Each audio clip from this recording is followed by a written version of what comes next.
उगार खुर्द येथे शिवजयंती उत्साहात साजरी. उगार खुर्द येथे आज शिवजयंती उत्साहात साजरी करण्यात आली.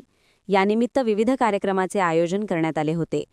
छत्रपती शिवाजी महाराज यांची 396वी जयंतीनिमित्त सकाळी 8 वाजता छत्रपती शिवाजी महाराजांची पालखी व जलकुंभ यांची ग्रामप्रदक्षिणा करण्यात आली. शिवतीर्थ छत्रपती शिवाजी महाराज पुतळ्यापासून ते कृष्णा नदीपर्यंत मिरवणूक काढीत शिवमूर्तीला स्नान घालून पूजा केली. आरती करून पुन्हा पालखीतून मिरवणूक काढीत महिला कुंभमेळ्यासहित मिरवणुकीत सामील झाले होते.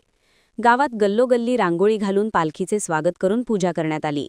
शिवतीर्थ येथे येऊन छत्रपती शिवाजी महाराजांच्या अश्वारूढ पुतळ्यास जलाभिषेक व दुग्धाभिषेक करून भव्य अश्वारूढ छत्रपती शिवाजी महाराजांच्या पुतळ्याची पूजा करण्यात आली.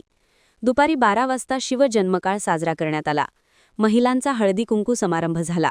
यावेळी महाप्रसादाचे आयोजन करण्यात आले होते. सायंकाळी शिवप्रतिमेची धर्मवीर संभाजी महाराज चौक ते शिवतीर्थ अशी भव्य मिरवणूक काढण्यात आली. या मिरवणुकीत श्रीमंत योगी मर्दानी आखाडा यांचा सहभाग असल्याने मिरवणुकीला गर्दी झाली होती. महान कार्य न्यूजसाठी प्रभाकर गोंधळी, उगार खुर्द.